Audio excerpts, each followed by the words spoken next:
নাছিলোঁ কাৰণ কোনোবা এখন কাগজ যদি ফাইলৰ তলত আছে তাক গম পোৱা নাযায় ফাইলৰ ভিতৰত যদি 4খন কাগজ বন্ধ হৈ আছে তাক গম পোৱা নাযায় এতিয়া ই ফাইল যিটো আমি ব্যৱস্থা হাতত ললো আমাৰ ডেটা সেন্টাৰ হোৱাৰ পিছত এতিয়া আমি প্ৰত্যেকখন কাগজ আমি ধৰিব পাৰো সেই কাৰণে এইবাৰ প্ৰজেক্ট সদ্ভাৱনা আৰু বেছি প্ৰিচিজন হ'ব পাৰিব নিৰ্ভৰশীল হ'ব পাৰিব যোৱাকালি মই প্ৰায় 2 ঘণ্টা ধৰি আমাৰ মুখ্য সচিব আৰু অতিৰিক্ত মুখ্য সচিবসকলৰ লগত আলোচনা কৰিছিলোঁ এজন এডিশনাল চিফ সেক্ৰেটাৰীক আমি 10টা ডিপাৰ্টমেণ্ট দিছোঁ তেওঁলোকে কথা পাতিব নিয়ম সংশোধন লাগে নিয়মৰ সংশোধনৰ কথা ক'ব আন ব্যৱস্থা ল'ব লাগে তাৰ বিষয়ে ক'ব আৰু 2 অক্টোবৰলৈকে আমি এটা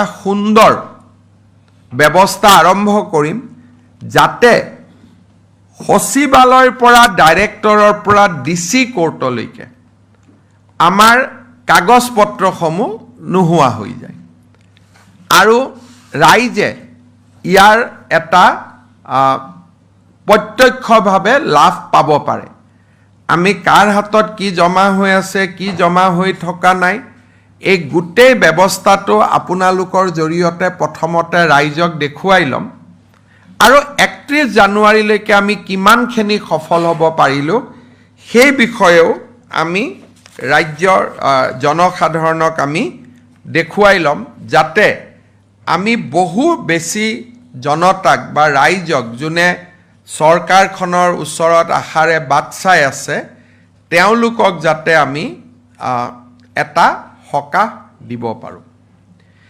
তৃতীয়তে চৰকাৰে এটা নতুন সিদ্ধান্ত লৈছে যে আমাৰ চৰকাৰত আপোনালোকে জানে যে যুৱ সমাজৰ কল্যাণৰ বাবে প্ৰত্যক্ষ কোনো বিভাগ নাছিলে স্পোৰ্টস এন্ড ইউথ ওয়েলফেয়াৰ বুলি আমাৰ ডিপাৰ্টমেণ্ট আছিলে কিন্তু স্পোৰ্টস এন্ড ইউথ ওয়েলফেয়াৰত ক্ৰীড়াক অধিক গুৰুত্ব দিয়া হৈছিলে এতিয়া ৰাজ্য চৰকাৰে এটা সিদ্ধান্ত লৈছে যে আমি এটা ইউথ ওয়েলফেয়াৰ এন্ড এম্পাৱাৰমেণ্ট এটা নতুন বিভাগ আমি নিৰ্মাণ কৰিম যিটো বিভাগৰ আওতালৈকে ৰাজ্যৰ যুৱ আয়োগ এনচিচি এনএছএছ এমপ্লয়মেণ্ট এক্সচেঞ্জসমূহ যিমানবিলাক এমপ্লয়মেণ্ট এক্সচেঞ্জ আছে আৰু ৰাজ্যৰ বিভিন্ন স্তৰত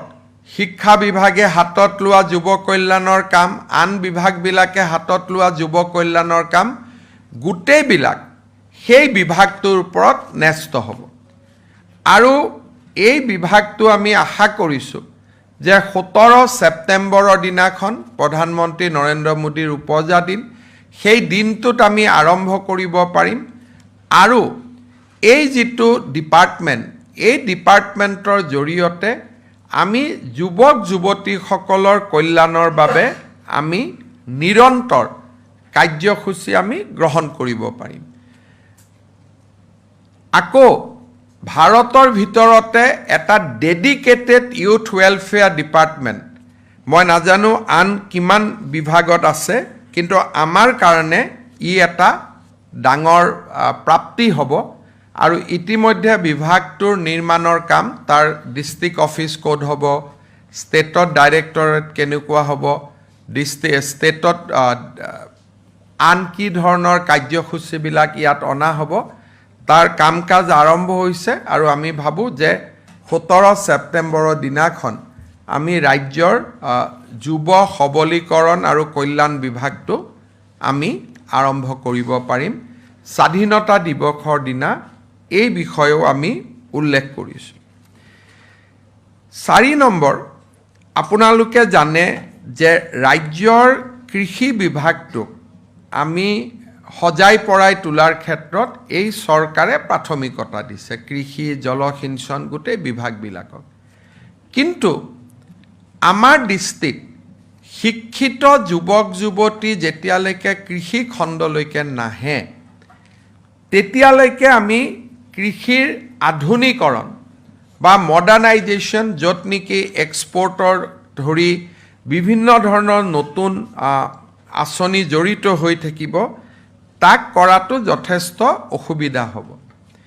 এই বছৰৰ পৰা আমি মুখ্যমন্ত্ৰীৰ কৃষক উৎকৰ্ষ বঁটা এটা দিব খুজিছোঁ, য'ত নেকি শিক্ষিত নিবনুৱা যুৱক যুৱতীয়ে যদি কৃষি খণ্ডত আহি কাম কৰিছে, তেওঁলোকক আমি 1 লাখ টকা আৰু কৃষি বিভাগৰ চৰকাৰী আঁচনিসমূহৰ সৈতে জড়িত কৰিম। অকল মাত্ৰ টকা দিয়াই নহয়, টকাটোৰ লগতে কৃষি বিভাগৰ আন আঁচনিবিলাকৰ সৈতে আমি জড়িত কৰিম। 5 বছৰত আমি 10,000 শিক্ষিত নিবনুৱা যুৱক যুৱতীক এই উৎকৰ্ষ বঁটাৰ অধীনলৈ আনিব খুজিছোঁ। এই বছৰ আমি 1000 আমি কৃষকক এই বঁটাৰে, শিক্ষিত নিবনুৱা যুৱক যুৱতী যোনে কৃষকৰ বা খেতিৰ কাম হাতত লৈছে, তেওঁলোকক আমি এই বঁটাৰে সন্মানিত কৰাৰ বাবে চেষ্টা কৰিম। আমি বহু সময়ত জাষ্টিছ বিপ্লৱ শৰ্মা আইনখনৰ বিষয়ে আলোচনা কৰিছিলোঁ। জাষ্টিছ বিপ্লৱ শৰ্মা কমিশ্যনৰ এটা ৰিকমেণ্ডেশ্যন আছিল যে ৰাজ্যৰ কিছু নিৰ্দিষ্ট ৰেভিনিউ ব্লকত অকল অসমৰ অৰিজিনেল চিটিজেনসমূহে যাতে মাটি কিনা বেচা কৰিব পাৰে।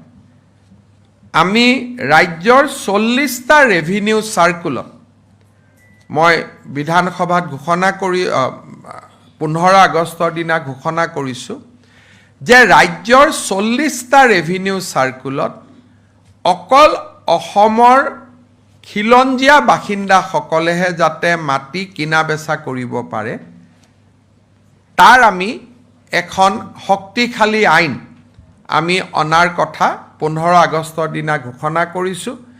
আমি কোনকেইটা ৰেভিনিউ চাৰ্কুল হ'ব তাৰ ওপৰত আমি সংশ্লিষ্ট সকলো পক্ষৰ লগতে আলোচনা কৰিম আৰু আমি 40টা ৰেভিনিউ চাৰ্কুল আমি আইডেণ্টিফাই কৰিম।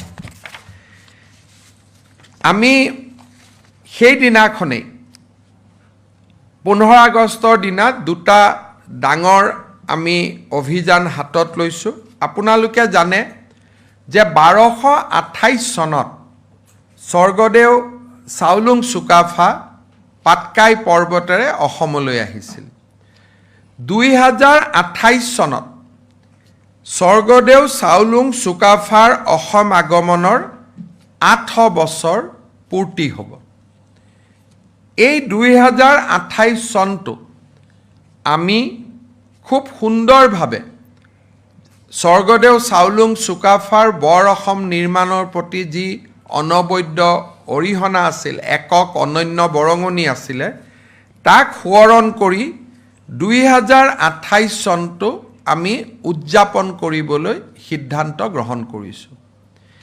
ইয়াৰ সমান্তৰালভাৱে ই এটা কাকতলীয়া সংযোগে হওক বা আন এক নষ্টালজিক অনুভৱে হওক, এই 2028 চনটো আন এক বিশেষ কামৰ কাৰণে বা বিশেষ মাইলষ্টনৰ কাৰণে বা বিশেষ ঐতিহাসিক ঘটনাৰ কাৰণে গুৰুত্বপূৰ্ণ যে 1828 চনত, অৰ্থাৎ 2028 চন হ'লে 200 বছৰ হ'ব, 1828 চনত গোমধৰ কোঁৱৰে প্ৰথম ব্ৰিটিছৰ বিৰুদ্ধে বিদ্ৰোহ আৰম্ভ কৰিছিল। 2028 চনটো চুকাফাৰ অসম আগমনৰ 8 বছৰ আৰু গোমধৰ কোঁৱৰৰ বিদ্ৰোহৰো 200 বছৰ পূৰ্ণ হ'ব। সেই ফালৰ পৰা 2028 চনটো অসমৰ বাবে এটা বিশেষ গুৰুত্বপূৰ্ণ বৰ্ষ। তাক আমি সম্পূৰ্ণ ঐতিহাসিক দৃষ্টিৰে আৰু বিনম্ৰতাৰে সৈতে ৰাজ্য চৰকাৰে পালন কৰিবলৈ সিদ্ধান্ত গ্ৰহণ কৰিছে। এইকেইটা ঘোষণাৰ উপৰিও 15 আগষ্টৰ মঞ্চৰ পৰা মই এটা বিশেষ আহ্বান কৰিছিলোঁ। আপোনালোকে জানে যে বৰাক উপত্যকাত আমাৰ বংগভাষী লোকসকল বাস কৰে। আমি বৰাক উপত্যকাৰ ক্ষেত্ৰত আমাৰ দৃষ্টিভংগী পৃথক। অসমৰ জনজাতীয় লোকসকলৰ নিজৰ নিজৰ ভাষা সংস্কৃতি আছে আৰু বড়ো মিচিং বা ৰাভাসকলৰ ওপৰত অসমীয়া ভাষা মাতৃভাষা বুলি জাপি দিয়াটো কেতিয়াও আমি তাক উচিত বুলি নাভাবোঁ কাৰণ অসমীয়া যেনেকৈ আমাৰ কৃষ্টি সংস্কৃতি ঠিক তেনেকৈ বড়ো মিচিং ৰাভা এই গোটেই কাৰ্বি ডিমাচা এই ভাষাবিলাকো আমাৰ জাতীয় জীৱনৰ সম্পদ ইউনেস্কোই সদায় কৈ আহিছে যে কোনো ভাষা আমি বিলুপ্ত হ'ব দিব নোৱাৰোঁ কাৰণ এইবিলাক আমাৰ অসমৰ বহুৰঙী সভ্যতা সংস্কৃতিৰ একোটা কীৰ্তিমান কিন্তু এই সকলক বাদ দি বিভিন্ন সময়ত আমাৰ ৰাজ্যখনলৈ বিভিন্ন লোকৰ প্ৰব্ৰজন হৈছে কোনোবা ৰাজস্থানৰ পৰা আহিছে কোনোবা বিহাৰৰ পৰা আহিছে কোনোবা ছত্তীশগড় কোনোবা ঝাৰখণ্ড বিভিন্ন সময়ত বিভিন্ন লোক অসমলৈ আহিছে আৰু অসমত তেওঁলোকে শ বছৰ ধৰি এটলিষ্ট শ বছৰ নহ'লেও দশক ধৰি তেওঁলোকে নিগাজিকৈ বাস কৰিছে কোনোবাই পশ্চিমবংগৰ পৰা আহিছে কোনোবাই অবিভক্ত চিলেটৰ পৰা আহিছিলে কোনোবাই ৰাজস্থানৰ পৰা আহিছে কোনোবাই বিহাৰৰ পৰা আহিছে মই ভাবোঁ যে আগন্তুক লোকপিয়লে এই জাতিসত্তাসমূহক অসমৰ সামগ্ৰিক পৰিচয়ৰ সৈতে জিন যোৱাৰ এক অপূৰ্ব সুযোগ আনি দিছে যে আমি যদি অসম মাতৃক আমাৰ নিজৰ মা বুলি ভাবোঁ স্বাভাৱিকভাৱে অসমীয়া ভাষাও আমাৰ মাতৃভাষা জনজাতীয় লোকসকল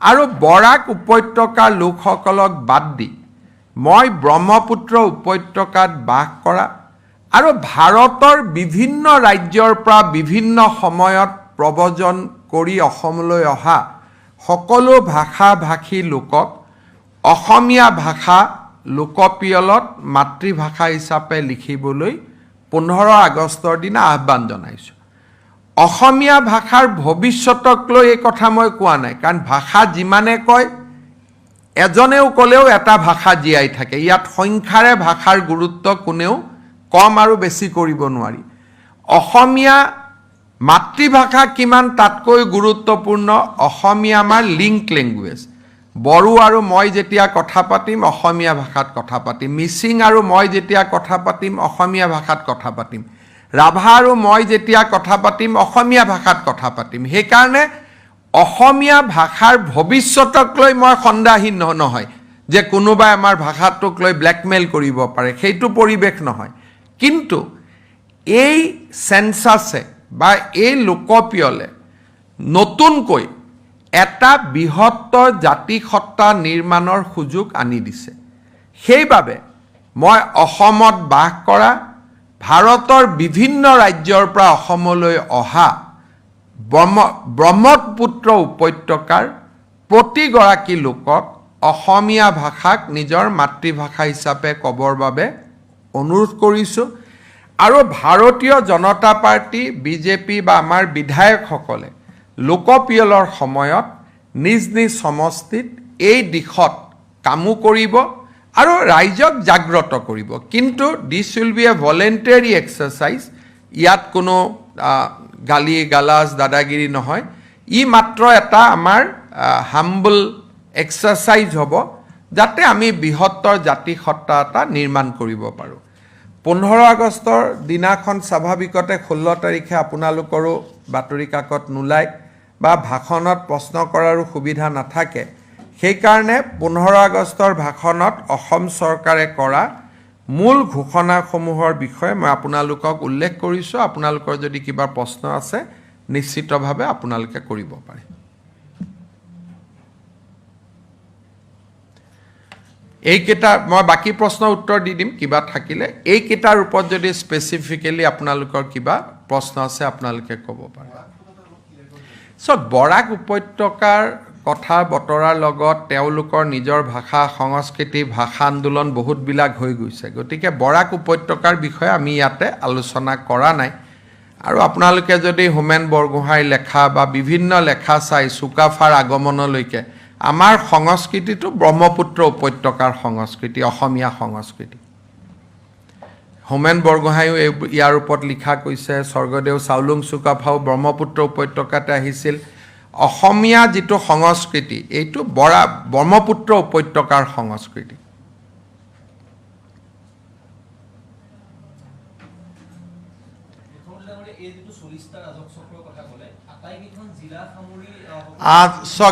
বেচিকেলি নামনি অসমত এইটো হ'ব। আটাইকেইখন জিলাততো প্ৰয়োজন নাই, যোৰহাটত এইটো আইন প্ৰণয়ন কৰি কি লাভ আছে, সকলোৱে অসমীয়া। গতিকে ই নামনি অসমতে বেছিকৈ এই ৰাজহ চক্ৰকেইটা নামনি অসমতে হ'ব, কিন্তু আমি চিলেকশ্যন কৰিম। কিন্তু মোৰ যিমান দূৰ দৃষ্টি আহে ধুবুৰী, গোৱালপাৰা, বৰপেটা এইখিনিতে আমি বেছিকৈ কনচেনট্ৰেট কৰিব লাগিব। যিখিনি মাটি অন্ততঃ বাচি আছে তাক বচোৱাৰ চেষ্টা এটা কৰিব লাগিব। বানাকান্তত বহুত লোকৰ যিবিলাক ডকুমেণ্টছ আছে, আধাৰ কাৰ্ডেই হওক বা তেনেকুৱা ধৰণৰ বহু উটি গৈছে, আপোনালোকে যিটো চেঞ্চাছ কৰিছে তাত তেওঁলোকে বহু অসুবিধাও এতিয়াতো এইবাৰে যেতিয়া আমি 1 লাখ মানুহক সাহায্য দিছোঁ, সকলোৱে নিজৰ নিজৰ ৰেচন কাৰ্ড, আধাৰ কাৰ্ড প্ৰায় ৰিট্ৰাইভ কৰিছে। আমাৰ ফুড এণ্ড চিভিল ছাপ্লাই ডিপাৰ্টমেণ্টে ইতিমধ্যে ডুপ্লিকেট ৰেচন কাৰ্ড বিতৰণ কৰাৰ, প্ৰতিলিপি বিতৰণ কৰাৰ ব্যৱস্থা হাতত লৈছে। জিলা আয়ুক্তসকলে ডুপ্লিকেট আধাৰ কাৰ্ড দিয়াৰ ব্যৱস্থা কৰিছে আৰু প্ৰথমবাৰতকৈ এইবাৰ বহুত ইম্প্ৰুভ হৈছে। এইবাৰ যে 31,000ক আমি আজি সাহায্য দিলোঁ, প্ৰত্যেকেই নিজৰ আধাৰ নম্বৰ আৰু ৰেচন কাৰ্ড দিছে।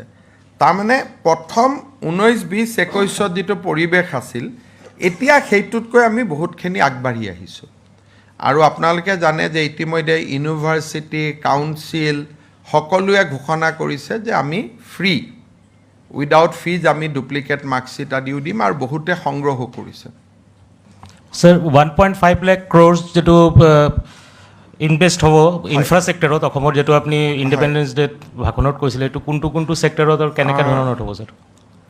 1 লাখ ক্ৰ'ৰ আহিব চেণ্ট্ৰেল গভৰ্ণমেণ্টৰ পৰা, আৰু তাৰ স্কিমবিলাক আপোনালোকে দেখিছে যে কেইদিনমান আগতে বাইহাটা চাৰিআলিৰ পৰা আমাৰ তেজপুৰলৈকে 4 লেনিং হ'ল।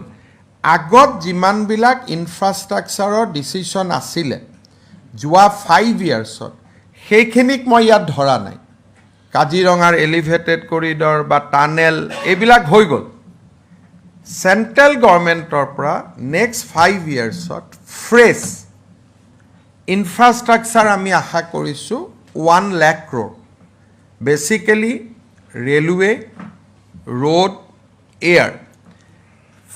ইয়াৰে অলমষ্ট 40,000 ক্ৰ'ৰ অসম চৰকাৰৰ জৰিয়তে ইমপ্লিমেণ্টেশ্যন হ'ব through various aid, world bank, ADB, Bharat চৰকাৰে ঋণ লৈ যিটো অসমক সাহায্য হিচাপে দিয়ে।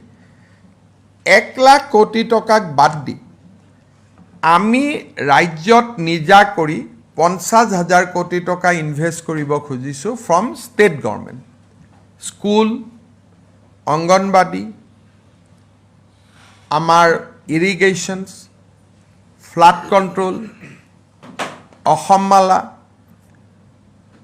ওমেন মাৰ্কেট, এই ধৰণৰ আমি ডাঙৰ ডাঙৰ স্কিমবিলাক, ডিব্ৰুগড়ত কেপিটেল, এই ধৰণৰ আমি টোটেল এৰো চিটি, টোটেল 50,000 ক্ৰ'ৰৰ পেকেজ এটা আমি বনাই আছোঁ। সমান্তৰালভাৱে পুঁজিৰ ব্যৱস্থাও আমি আৰম্ভ কৰিছোঁ, আৰু তাৰ কাৰণে আমি কেবিনেটত 2-3 বাৰ আলোচনা কৰিছোঁ। বাট গোটেই পেকেজটো আমি এপ্ৰিল মাহলৈকে ৰেডি কৰিম, আৰু নেক্সট ইয়াৰ বাজেটত ইয়াৰ প্ৰতিফলনো হ'ব।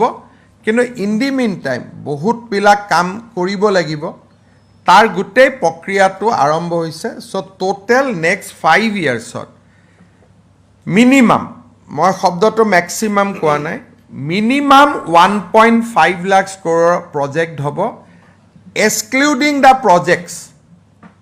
যোৱা 5 বছৰত হোৱা প্ৰজেক্টবিলাকক বাদ দি ফ্ৰেছ প্ৰজেক্ট আহিব। তাৰ কাৰণে আমি ইতিমধ্যে ৰোড মেপ ৰেডি কৰিছোঁ। Excluding the advantage Assam 2.0. Excluding the advantage Assam 2.0 যিখিনি যোৱাবাৰ হৈ গ'ল বা যোৱাবাৰ এনাউন্স হ'ল সেইখিনি মই ইয়াত অনা নাই খালি এইবাৰ চৰকাৰে শপত লোৱাৰ পৰা যিখিনি হৈ আছে সেইখিনি আমি হাতত লৈছোঁ सर ये वंदे मातरम को लेके जो सोनिया गांधी और एलओपी राहुल गांधी का व्यवहार रहा है देखिए सोनिया गांधी हो राहुल गांधी है ये लोग मोटा मोटी देश का विरोध करने का मिशन ले चुका है जैन जी नाम में लोगों को आंदोलन करने के लिए उत्साह देने का साथ साथ पूरा देश को माहौल बिगाड़ने का ये लोग संकल्प लेके रखा है सोनिया गांधी जी ने जो व्यवहार किया वंदे मातरम को लेके इससे एक बात तो पूरा दिखाई देते हैं कि अगर भारत में कभी गलती से कांग्रेस आया तो भारत का हालत क्या होने वाला है इससे मैं कोई ज्यादा परेशानी भी नहीं हूं कि इसलिए ये लोग खुल्लम खुल्ला देश विरोधी काम कर ही रहा है और खुल्लम खुल्ला देश का लोगों को बोल रहा है कि आप आंदोलन करो धरना करो एनआरकी लाओ ये तो हर दिन बोल ही रहा है और वंदे मातरम को रुकवाने के लिए उनका जो प्रयास हुए दोनों माँ बेटा का इससे यही दर्शाता है कि कांग्रेस देश का शासन में आने में अगर आते हैं गलती से हमारा देश का क्या हालत होने वाला है Mr. Chief Minister, on the Dimagi Naxal Zaib by the Prime Minister, it has been seen that people like P. Sidambaram, who was Home Minister himself, and Mehbooba Mufti has jumped in and has branded themselves as Dimagi Naxals. वही है सिदम्बरम देश का गृह मंत्री थे उस समय आपको याद होगा वीसी शुक्ला सहित कांग्रेस का बड़े बड़े नेताओं को छत्तीसगढ़ में बम से उड़ाया गया था लेकिन फिर भी कांग्रेस ने नक्सल को खत्म करने का कोई व्यवस्था नहीं लिया तो मैं तो आह्वान करता हूं जब सिदम्बरम ने खुद बोला मैं दिमागी नक्सल हूं तो उसमें एक इंक्वायरी भी साथ में होना चाहिए कि सिदम्बरम क्या जानबूझ के नक्सल का खिलाफ व्यवस्था नहीं ले रहा था अब जब वो होम मिनिस्टर थे मेरा लगता है सिदम्बरम दिमागी नक्सल नहीं है उससे भी ऊपर वाला नक्सल है वो खुद ही नक्सल है देश में एनआरकी लाने वाला वो भी एक पूरा प्योर नक्सल है दिमागी नक्सल उसमें नहीं ये अप्लाई होगा वो प्योर नक्सल कैटेगरी में आएगा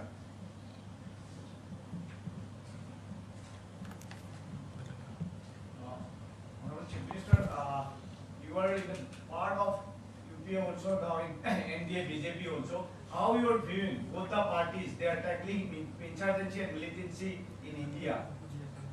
देखिए मैं इतना ही बोल सकता हूं हमारा देश में नक्सल मुक्त होगा कभी किसी ने तो कल्पना भी नहीं किए थे आज हमारा देश में नक्सल मुक्त हुए हमारा स्टेट में कभी बोडोलैंड पीसफुल होगा हम कब ये सोचे थे हमारा असम में कभी 15 अगस्त 26 जनवरी बिना बम का होगा ये कौन सोचे थे तो मोदी जी और अमित शाह जी का नेतृत्व में पूरा देश में जो एक शांति का वातावरण आया है उससे लेके कांग्रेस काफी अनकंफर्टेबल है वो चाहते हैं कि देश में एनआरकी आए और हमें एनआरकी का स्कोप लेके 29 में पावर में आए तो पावर में आने के लिए जितना नीचे वो लोग जा सकता है उनका प्रैक्टिस वो लोग शुरू करके रखा है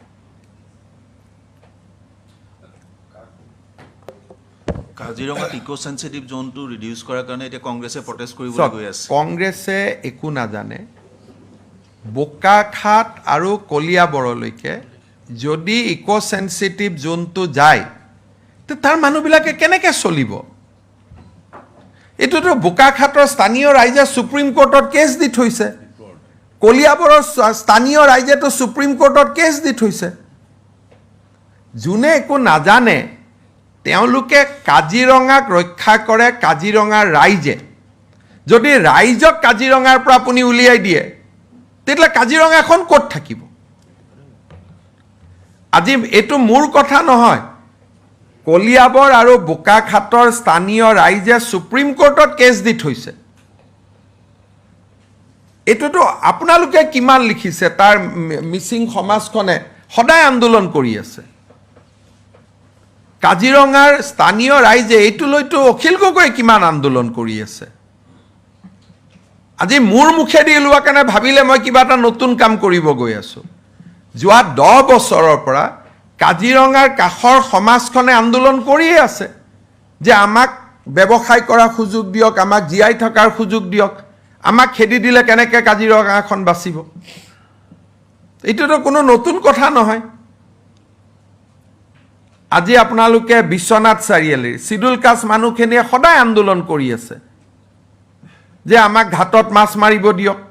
এইটোতো কোনো নতুন কথা নহয়। মই কোৱাৰ কাৰণে মানুহে, কংগ্ৰেছে নিজৰো ষ্টেটমেণ্ট আছে কংগ্ৰেছৰ। আজি যদি 10 কিলোমিটাৰ ইক' চেঞ্চিটিভ জোন থাকে, নুমলীগড়টোখন দেখোন বন্ধ কৰি দিব লাগিব। নুমলীগড় ৰিফাইনেৰীয়ে দেখোন বন্ধ হৈ যাব। এনেই কোনো হিচাপ নকৰাকৈ মুখ্যমন্ত্ৰীয়ে কোৱা বুলিতো বিৰোধ কৰি লাভ নাই। আপোনালোকে হিচাপ কৰক, কাজিৰঙাৰ পৰা 10 কিলোমিটাৰ দিলে দেখোন নুমলীগড় শোধনাগাৰটোৱে বন্ধ হৈ যাব। কোন অসমীয়াই মানি ল'ব? গতিকে এনে অলাগতিয়াল বিতৰ্ক কৰিব নালাগে। ইক' চেঞ্চিটিভ জোন 1 পৰা 3 কিলোমিটাৰ হয়, এইটোৱে সুপ্ৰিম কোৰ্টৰ জাজমেণ্ট। যদি 10 কিলোমিটাৰ হৈ যায়, বোকাখাট, কলিয়াবৰ, তাৰ স্থানীয় মানুহ কি অৱস্থা হ'ব? গৌৰৱ গগৈ ভাবিছে এইটো ফেচবুকত চলিছেতো কিবা অলপ সুযোগ পাম বুলি। তেওঁ নিজেও নাজানে, তেওঁ আজি গৈ পেলাই কংগ্ৰেছক বোকাখাট আৰু কলিয়াবৰত অন্ততঃ 2টা ইলেকশ্যন হৰুৱাই থৈ আহিব। তেওঁলোকে নিজেও নাজানে। এটা কেশৱ দা আপুনি কওক, মানুহে কি কৈ আছে? ক'ত মানুহে এৰি দিব? যোনে নাজানে, ৰণুজা মিচিং মানুহখিনিৰ কথা আপুনি কওক। নেশ্যনেল হাইৱেতে গুচি যাওক 10 কিলোমিটাৰ। তো 10 কিলোমিটাৰ যদি চাৰিওফালৰ পৰা কাজিৰঙা 10 কিলোমিটাৰ হয়, সি দেখোন গহপুৰ গৈ পাবগৈ। বিশ্বনাথ চাৰিআলি, গহপুৰ একোৱে নাথাকিব দেখোন। কাজিৰঙাখন উত্তৰ পাৰে আছে বিশ্বনাথ ঘাটলৈকে। তাৰ পৰা যদি 10 কিলোমিটাৰ কম্পাছ মাৰি দিয়ে, তেতিয়া গহপুৰ, বিশ্বনাথ চাৰিআলি একোৱে নাথাকিব দেখোন। কাজিৰঙা মানেতো কহৰা নহয়। কহাৰাৰ পৰাতো 10 কিলোমিটাৰ কোৱা নাই, সীমাৰ পৰা 10 কিলোমিটাৰ কৈছে। তেওঁলোকে বিশ্বনাথ চাৰিআলি, গহপুৰ একোৱে নাথাকিব। এনেই এটা মই ক'লো বুলিয়ে বিৰোধিতা কৰিব নালাগে নহয়। আজি তেওঁ গোটেই কংগ্ৰেছক চেছ কৰি দিলে। তাতে যি ক'ৰবাত বাচি খুচি আছিলোঁ, তেওঁ তাতে গৈ চেছ কৰি দিলে। সুপ্ৰিম কোৰ্টে কৈছে যে 3 কিলোমিটাৰ মেক্সিমাম ESZ হ'লে আমি সন্তুষ্ট। আমাৰ ৰাইজেতো 3 কিলোমিটাৰত আন্দোলন কৰি আছে। যিটো নাজানে ক'ব নালাগে নহয়। কাজিৰঙাখন য'ৰ পৰা আছে, সীমাবিলাকৰ পৰা 10 কিলোমিটাৰ হ'লে নুমলীগড় চব বন্ধ হৈ যাব দেখোন। কাৰ্বি আলঙৰ আধা চেজ হ'ব। ইমান ট্ৰাইবেল মানুহবিলাক আছে, এনেকৈ সহজ নেকি দুনিয়াখন? একো নাজানা কথা ক'ব নালাগে ন। So, recently Vantara has sent a proposal to the state government to set up 3 facilities in Assam. How is the state government taking this proposal? And देखिए, Vantara has not said that they will set up hospital. They said that they will help state government to set up hospital. They said that we will give you technical cooperation, we will give you know-how, or we will help you in setting up 3 hospitals. We said, okay, we will examine it. But they have not said that they will come and set up their hospital. Our forest minister has already annexed their letter. Letter is self-explanatory. They have not said that we will come and we will operate. They said that we will help state government to set up 3 elephant hospital, because you know that Assam is suffering for man-elephant conflict. Every day elephants are suffered, they are injured. So they said that okay, if state government wants, we will help you in setting up 3 hospitals with our technical knowledge. We said, okay, we'll examine. We have not said that we are welcoming. We said that we'll examine your proposal. If it is suited to us, we'll take it. But they never said that they will come and they will set up the hospital. Death threat লৈ পেলাই কালি এজন মানুহ পুলিচে পিক up কৰিছে, arrest কৰিছে। আজি আকৌ নতুন এজন দিছে নগাঁও জুৰিয়া। চাওক, আশীৰ্বাদ যাত্ৰাৰ সময়তো there was a warning, there was a intelligence warning from Delhi that there is a severe threat to my life. And in fact, at that point of time, IB has asked us to stop the Ashirvad Jatra, ki Ashirvad Jatra to koribo nalage. Tetiar kotha koisu. So, moi bhabu eto notun kotha nohoy, a particular people, kisuman manu mor upor santusto nohoy. So, obviously, I carried some kind of threat, but that's okay. Our police are capable of giving me security, so I am not worried about that. আজি এজনৰ নাম মুবাৰক আলী। এনেকা ulai thakibo, but our police is capable. They will be able to give security, so I am not worried. Huh? Honorable Chief Minister, on 14 August night, during a Naka check at Dima South, one police officer, Navjit Das, has been killed in the hit-run case. So ultimately, that's related with the drugs. So There is a credible information with us that he was murdered, yes, in fact, by the drugs peddlers and drugs traffickers. But investigation is on. So once investigation is concluded, we will be able to tell you the exact details. our government is going to take some hard steps regarding. Only 3 days back, you have seen we have destroyed a cartel leading to Punjab. So our police is very active. Now drugs peddlers has opened up another route. Earlier they used to come through More and Myanmar border through Manipur and Mizoram. Now they have opened up another road through Sanglang, Arunachal Pradesh, Tinsukia. So we are aware about their move and design और हम लोग निरंतर उसमें काम भी कर रहा हूँ. Sir, regarding flood donation, a lot of money was collected by influencers and YouTubers. We have already updated. But recently, we have seen a lot of trolling on social media. Some people have not been able to disclose their. So I have appreciated in my Independence Day speech, I have appreciated NGO, individual philanthropies, association, NGO, everybody for helping in the flood relief activity. However, even some influencer from outside Assam has also collected money. So government is looking that whether actually aid has gone or not. If aid has come to the district, we will honor them, we will appreciate them, we will send a letter. So we are not trying to find fault with anybody, but we are just trying to ascertain who are the people who help us. We must know the list that these are the people who help us in the time of crisis. So I think social media में क्या चल रहा है वो देखना मेरा काम नहीं है. मेरा काम जो हमें मदद किया है उनको थैंक यू बोलना. बाकी जो मदद नहीं किया है अगर वो तो खुद ही जाने. लेकिन मेरा लगता है कि ठीक है, सब लोगों ने मदद किया है. মুখ্যমন্ত্ৰী মহোদয়, আপুনি আগতে সংবাদমেলৰ কথা কৈছিল যে এই সময়ত বান সাহায্যলৈ কোনো ধৰণৰ ৰাজনীতি হ'ব নালাগে, কিন্তু বদৰুদ্দিন আজমলক লৈ দেখা গৈছে যে ৰাজনীতি হৈছে সাহায্য কৰাৰ বাবে. চত এটাই কথা মানে অকণমান মানুহে অফেণ্ড হৈছে যে তেওঁ পইচা দিছে, ভৰিত ধৰিছে. এটা কি পৰিস্থিতিত কি হ'ল মই নাজানো. Definitely video' was not in good test. তো ভিডিঅ'টো ভাল লগা ভিডিঅ'টো নহয়. বাকী মই ক'ব খোজা নাই যে মই এনেকৈ টকা দি আছোঁ, মানুহে ভৰিত ধৰি আছে. অলপ অসমীয়া হিচাপেতো গাত লাগিবই. গতিকে কিন্তু পৰিৱেশ পৰিস্থিতি কি আছিল মই নাজানো, আৰু মই বহুত বেছি এইবিলাকত সোমোৱা নাই.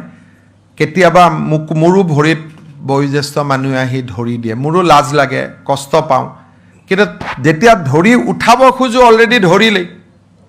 সেইবোৰ ভিডিঅ' ওলালে মোৰো লাজ লাগিব কেতিয়াবা ডাঙৰ ডাঙৰ বয়সস্থ মহিলাই মামা বুলি সাৱটি ধৰাটো বেলেগ কথা কিছুমানে আহি ভৰিটো ধৰি দিয়ে উঠাব যত্ন কৰোঁ কেতিয়াবা বেলেগৰ লগত কথা পাতি থাকোঁতে উঠাব নোৱাৰোঁ ভিডিঅ' ওলালেতো খুব বেয়া দেখিব যে মোক কোনোবাই ভৰিত ধৰি আছে মই বেলেগৰ লগত কথা পাতি আছোঁ গতিকে পলিটিচিয়ানে বহুত ধৰণৰ চিটুৱেশ্যন ফিল্ডত ফেচ কৰিব লাগে কাৰণে এই বিষয়ে মই চোৱা নাই বিমল বৰাই চাই আছে তেওঁ ক'ব কি ক'ব লাগে কিন্তু ডেফিনেটলি ভিডিঅ'টোত অলপমানতো মনটোতো বেয়া লাগিবই মুখ্যমন্ত্ৰী ডাঙৰীয়া এই নৱদীপ দাসৰ যিটো ঘটনা জুৰিয়াত এতিয়া যিটো গ্ৰেপ্তাৰ হৈছে তেওঁলোকৰ যিটো ফেমিলি গ্ৰেপ্তাৰ হৈছে আমাৰ হাতত যিমানটো গম আছে আৰক্ষীৰ সৈতে কথা পাতি যিমানটো গম পাইছোঁ যে এই যিজন চেলিম আছে মানে মূল হত্যাকাৰী বুলি ওলাইছে তেওঁৰ বিৰুদ্ধে 30টাতকৈ অধিক গোচৰ আছে ড্ৰাগছৰ আৰু আৰক্ষীয়ে তালৈ গ'লে আগতেও ভয় খায় আৰু চেলিমক চব অসমৰ ভিতৰত বহুতবিলাক ঘটনা ঘটি আছে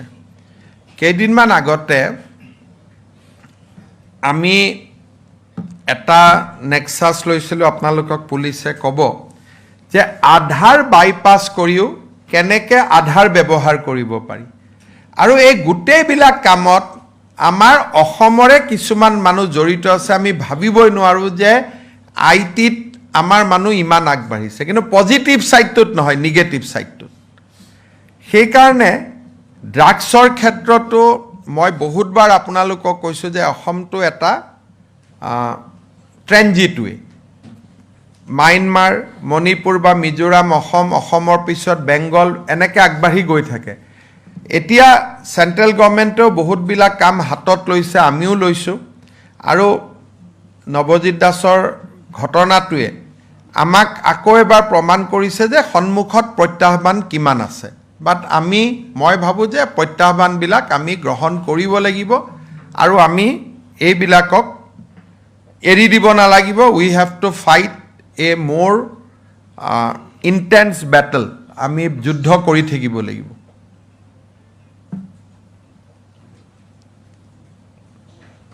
একো নাই ঠিক আছে আৰু কিবা আছে যদি সুধিব পাৰে ঠিক আছে সকলোকে মই ধন্যবাদ জনাইছোঁ আৰু মই ভাবোঁ যে যি ধৰণে ফ্লাডৰ ৰিলিফৰ কাম আগবাঢ়ে মই আপোনালোকক আপডেট দি থাকিম ধন্যবাদ নিযুক্তিৰ প্ৰক্ৰিয়াটোত আমি অকণমান দেৰি কৰিছোঁ এইটো কাৰণে যে আমি প্ৰথম ভেকেঞ্চিখিনি উলিয়াই ল'ব খুজিছোঁ ছেকেণ্ড আপোনালোকক কেইদিনমান পিছত মই ক'ম প্ৰমোশ্যনবিলাক পেণ্ডিং হৈ আছে প্ৰমোশ্যনবিলাক যদি নহয় তলত ভেকেঞ্চি নহয় আৰু কম পোষ্ট ওলালে ল'ৰা ছোৱালীবিলাকে য'তে যাওঁ তাতে কয় মামা পোষ্ট বঢ়াই দিয়ক সেইকাৰণে এই বছৰটো আমি এই বানপানী হোৱাৰ পিছতে খুব প্ৰমোশ্যনবিলাক কৰিব খুজিছোঁ অসম গভৰ্ণমেণ্টত আপোনালোকে জানে কনিষ্টবলৰ পৰা যদি মানুহজন হাবিলদাৰ নহয় কনিষ্টবলৰ পোষ্টটো খালী নহয় সেইকাৰণে ডিচেম্বৰলৈকে আমি প্ৰমোশ্যনবিলাক চেছ কৰিব খুজিছোঁ ধৰক এডুকেশ্যন ডিপাৰ্টমেণ্টত 1000 হেডমাষ্টাৰৰ পোষ্ট খালী আছে যদি শিক্ষকজন হেডমাষ্টাৰ নহয় শিক্ষকৰ পোষ্টটো খালী নহয় সেইকাৰণে আমাৰ টাৰ্গেটটো হ'ল 2 লাখ ভেকেঞ্চি ওলোৱা যাতে এই 5 বছৰত আমি 2 লাখ বা মোটামুটি 2 লাখ নিযুক্তি দিব পাৰোঁ সেইকাৰণে এই বছৰটোত আমি প্ৰমোশ্যনখিনি কৰিম যাতে মেক্সিমাম ভেকেঞ্চি উলিয়াব পাৰোঁ আৰু 2027 চনৰ পৰা আমি এপইণ্টমেণ্টবিলাকৰ কাম আৰম্ভ কৰিম 26 চনটো আমাৰ হ'ল পোষ্ট বিচৰা কাম যে মেক্সিমাম পোষ্ট যাতে আমি বিচাৰিব পাৰোঁ হ'ব